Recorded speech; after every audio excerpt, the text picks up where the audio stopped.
Hello everyone, just Gordon here, and welcome back to Building the Beekse Bergen Season 2. In the last episode we went all across the zoo with Eben, and today we are going to look at some other things over here at the entrance of the zoo. So, first thing we're looking at over here is a bus, and you may not have known this, but I actually had a bus here before we ended... Oh, hey. This isn't supposed to be here anymore. Before we ended off Season 1, before I uploaded the park onto the workshop, I made a couple of, finishing up stuff. A lot of it was done on streams, but I did a lot off camera as well. So we're actually going to look at some things today from that as well, mainly the parking lot. But yeah, I also built a bus that I wasn't exactly happy with. Basically, I took a bus from the workshop, which was made by, I think it's John Arrows was the name? Yeah, John Arrows made a connection bus, which is a type of bus that you will find kind of in the center of the Netherlands, around Utrecht, that sort of area. And I took his bus and I reconfigured it a little bit. I changed it a little bit to look like the type of bus you would find here. It looked fine. I wasn't happy with it. So a while ago, while I went to the zoo, I pretty much always go by train and bus.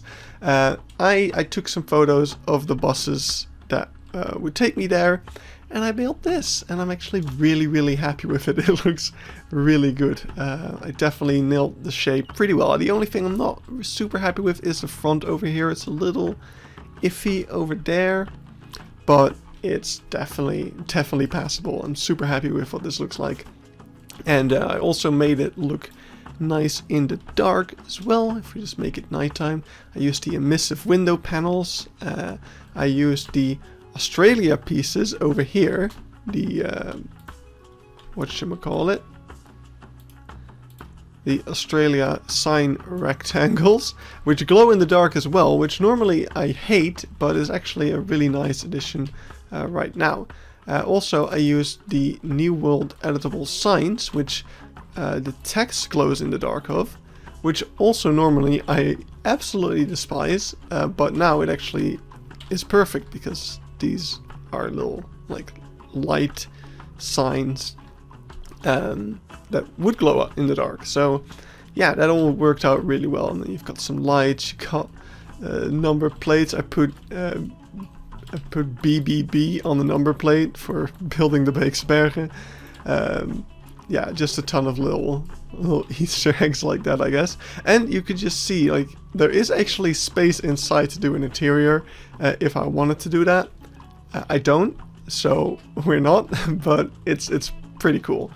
Well, actually, at the end of the episode, we'll go out of explore mode, as it's called now, and have a look at how the bus is built in a bit more depth. But yeah, let's go into the zoo. We're gonna go to the parking lot, and you can see there's a couple of road signs and stuff out here.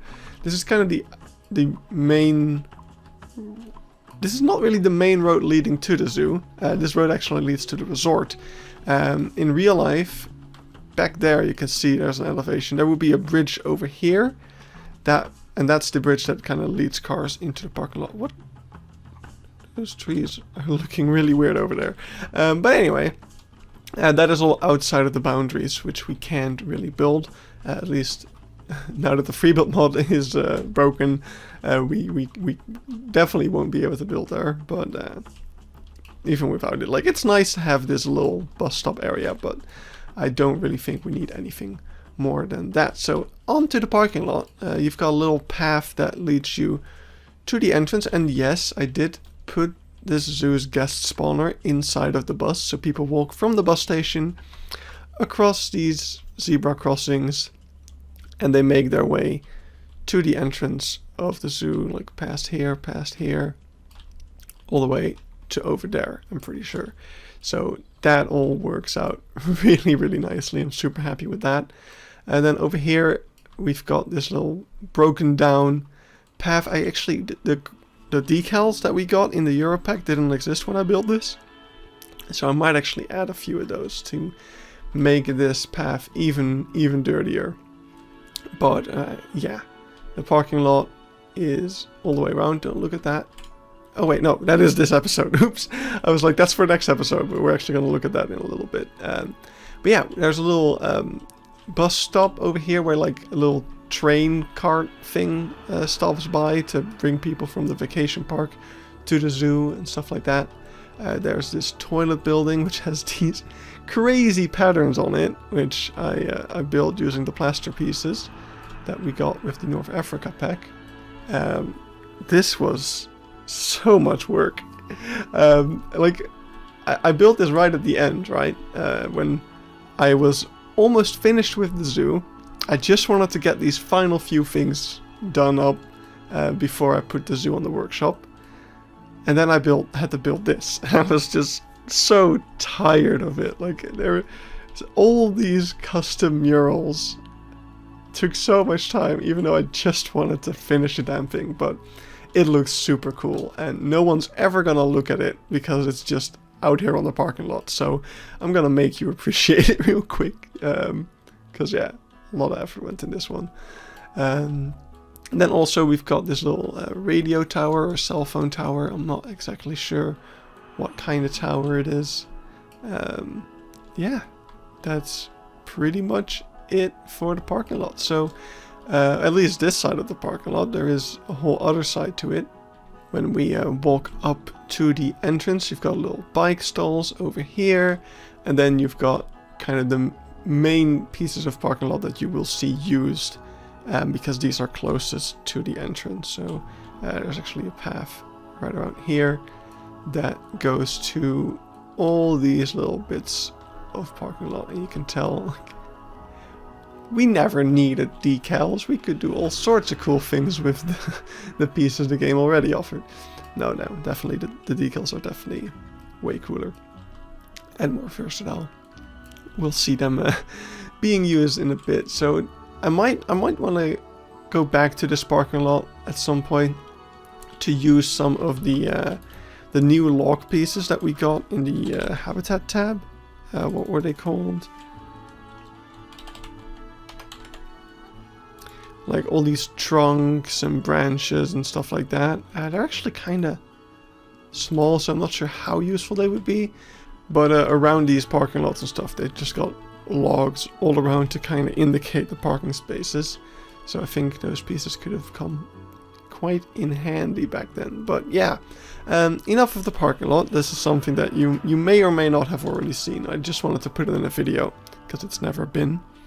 So let's go into the zoo and actually go where we left off 2 episodes ago.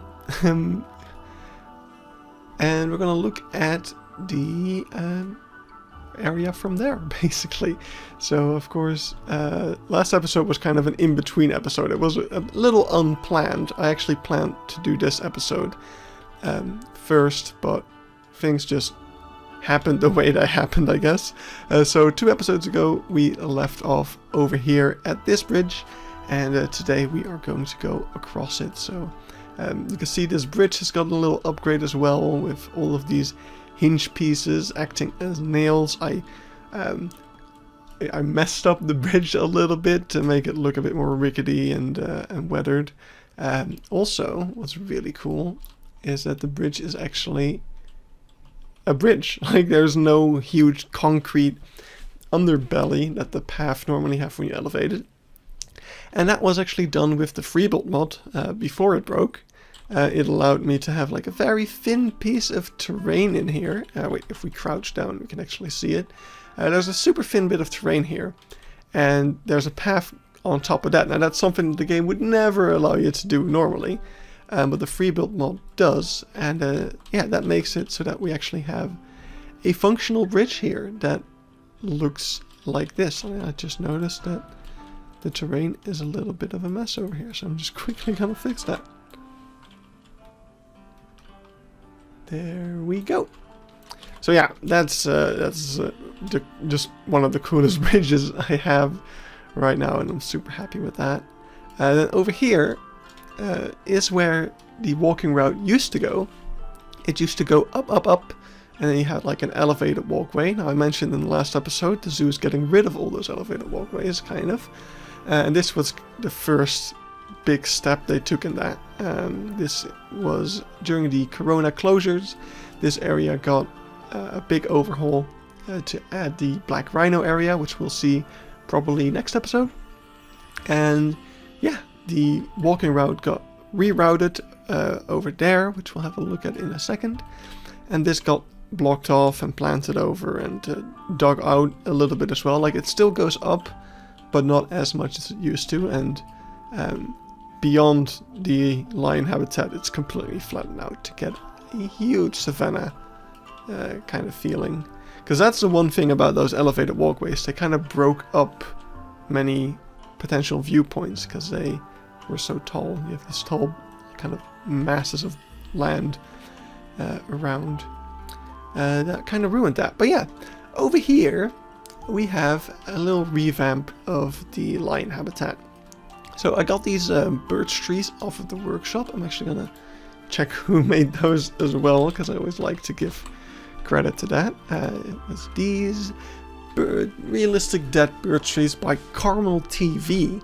They look okay, like that one is a little too much, but these ones look really good. You can see them in the back there. They're just, you know, we got the broken birch trees in game, but now that we also have all those birch branches that came with the North America pack, you can make some really realistic dead trees. And that's just really awesome. It looks way better than what there used to be. And other improvements of this area include like adding the periwinkle and the dring grass to get this low cut grass going. I also used the new Europack pieces with the cables and the cast iron fence to create this protecting thing, and overall improve the shape and placement of everything, like lining it up with the grid a little bit better.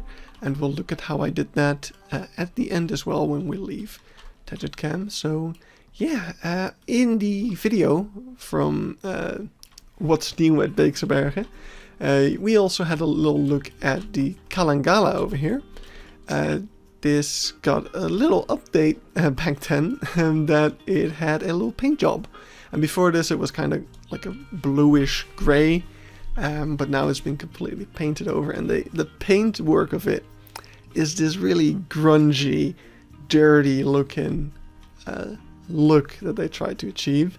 So I tried to do the same and I struggled with it. Like, I added some grunge pieces, but it just didn't look very great. And I showed it to Eben and he was like, yeah, no, if you want to have grunge stuff, you just gotta go all out with all the decal pieces. Just go nuts. And he showed me an example of that, and he kind of brought it up in the last episode. So last night I took him up on his advice and I grunged it up, as you can tell. Why is she looking so sad? Yeah, I completely grunged it up. So you've got tons of, like, here we got 29 decal pieces in here, and that is a combination of, and that's just the bottom, and it's a combination of the grunge, the moss, just those two, but then, like, of course the different shapes of them. Like, you've got the long grunge piece over there, and yeah, just what I did is I started with a layer of the moss, so I just plastered it full of moss. That gives us this really, like, kind of uneven, like, kind of, what's the word for it, like, just this really bumpy surface. And then adding the grunge pieces, the regular grunge pieces on top of that, makes it look a little more plastery. But yeah, it looks so dirty by, like, using a combination of different colors in all of these pieces. It just looks so dirty, and like it all stacks together, and it looks really nice, especially if we get some of this even lighting on it. Yeah, it just looks really cool. And then, of course, not to forget to mention all of these little plant pots, which are also made with some Europack pieces, like the European brass finial thin number 2. That is quite the name. Yeah, just all these little details made this really, really cool. And then we've got the European shields to create these this awning over here, which is, in real life, it's like these metal barrels, but cut open and then flattened out, which is a really interesting look. I really like it. But we don't really have anything like that in game, so this is the closest I got, like shape-wise. The texture is a little off, but I'm really happy with how it looks, and just in general, this ended up looking really, really good. The Kalangala, and yeah, of course, on the back we also have just more grunge. I got this little pebble thing going on, and back here we actually have, also new, a little staff road hidden under these rocks.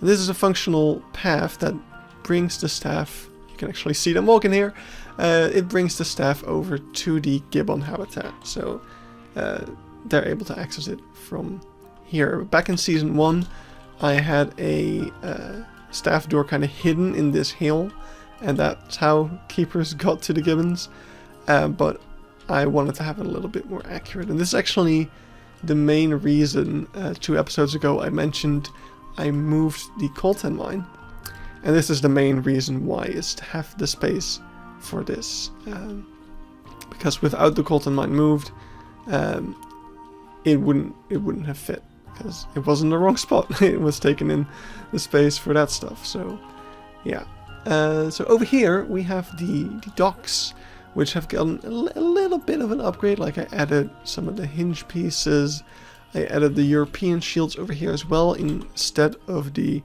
African shields that the game already has. Like, I think I used to have this one in here, which looks fine. It's just that this one looks so much better and cleaner, and I'm really happy with that. But of course, the main thing there is to see here is, I've been teasing it for 2 episodes now. Welcome to the new Stanley. It had to grow on me a little bit. I had to get used to it. Because the Stanley used to have a lot of character, it had a lot of color, it had a lot of little paintings and drawings on it, and now it's a lot more like sleek, modern, and that's just the style the zoo is going for right now. And I think once everything has kind of transitioned to that, it's gonna look really good. I'm just a little nostalgic for what there used to be, so I didn't like it at first, but it's starting to grow on me, especially after I built it in game, surprisingly enough. That is all I need to do to start liking something. Once I've built it in the game, I'm like, yeah, that's cool, because I built that or something, I don't know. But yeah, we'll have a look at a before and after of these boats in a second. But first, we're gonna look at what remains of the lion habitat. So let's actually get some more agreeable lighting over here. So over here, there's an awesome little sign. You're now leaving Moburu, entering Beekse Bergen National Park, home of the black rhino. That's what we're gonna look at in the next episode.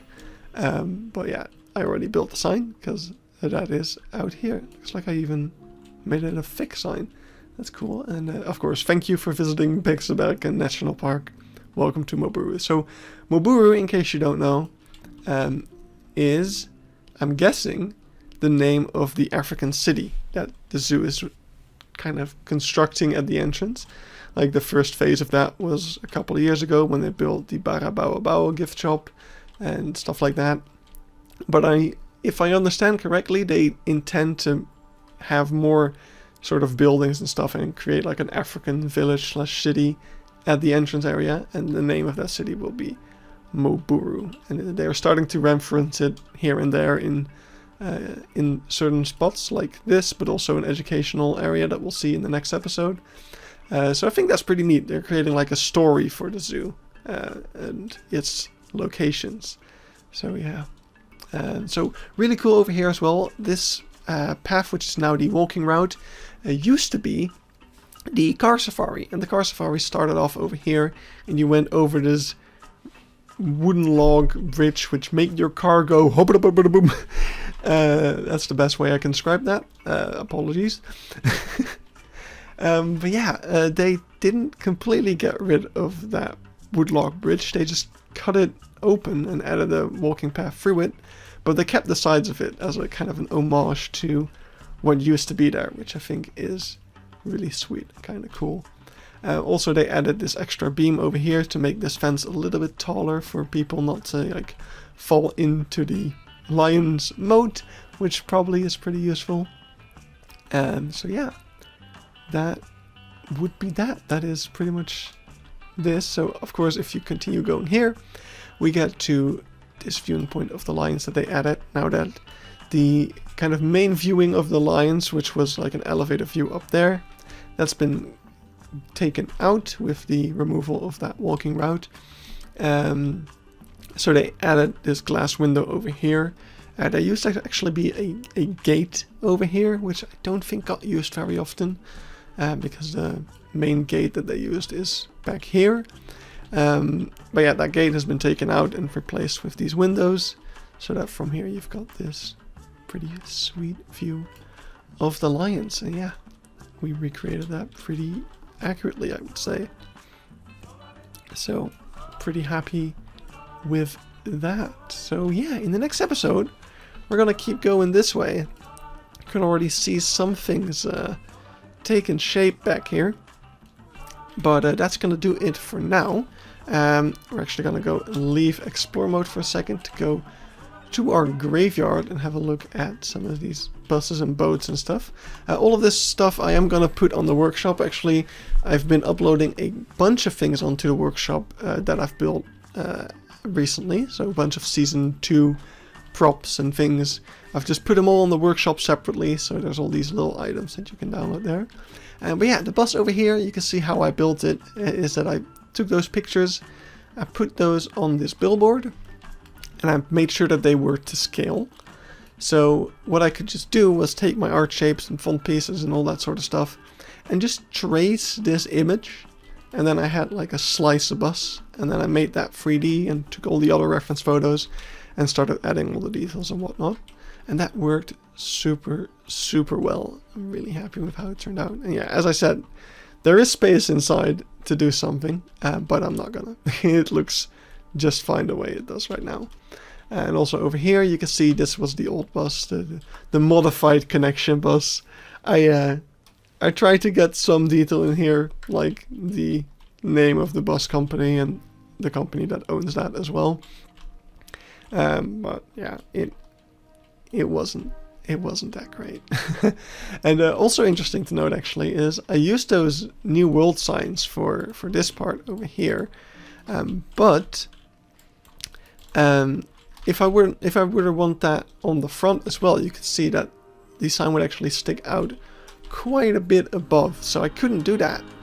So what I did instead is I took a whole lot of the vertical signs and I just put whatever character I wanted, and then like just any other character. I chose the number 2 to make sure that the thing was all the way at the top, and then I had the option to just, you know, take many of these and combine them together to make the whole bit of text that you can see over here.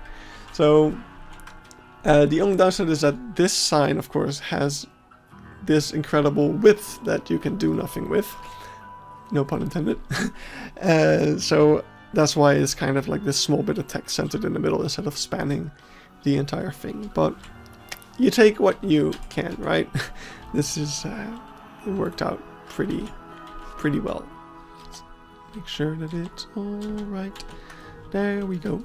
All right, so over here we have our boats. So we have the Livingston that we saw last episode, and we have the Stanley that we saw today. And next to them are the old versions of it. So Eben mentioned like, oh yeah, they simplified it. They got rid of all the patterning. That actually happened quite a while ago. But I just made the one with the patterning because I kind of preferred it a little bit. But yeah, here we have the new Livingston. Just took that patterning out. I kind of changed the color of the orange a little bit because I felt like it was slightly off. And then for the Stanley, also getting rid of all of this detailing of all these little patterns and fish drawings, and then neutralizing the colors quite a fair bit. I do have to say, like, the old version of it, like, you had your blue, your yellow, your red, and your green. It was a little bit, maybe overdoing it a little bit in the color department. And the new one is a bit, yeah, more sleek, as I already said a million times. So yeah, then one more thing I wanted to show before we end off is actually kind of this new strategy I've been doing. Well, new, it's not like I'm breaking any ground here, but when I discovered I had to move the coltan mine and a bunch of other things, the way I did that was because I actually put all the entire zoo on some billboards. Well, not the entire zoo, only the bits that I need. And you can actually see over here that things are a bit in the wrong spot. Like this roof over here needs to be all the way over there. And if we look at the Gorilla Island, it's also very wrong. And the same goes for the lions over here. It all needs to move quite a bit to the right. Yeah, this was the first area I built. Clearly I made some errors. Or maybe I shifted the grid later on in the project. I don't know what happened. Point is, things are in the wrong spot. And there's so much wrong here that fixing it all would take so much effort that I chose to just kind of go for a compromise instead. So what I did was I shifted everything over a little bit. So you can see over here, this is my adjusted billboard. Things are still a little bit off, but it is mostly accurate now. And I kind of adjusted everything to this billboard instead. And the viewing area you saw over here, I did put that in the right spot. So you can see in our adjusted billboards it would be over here.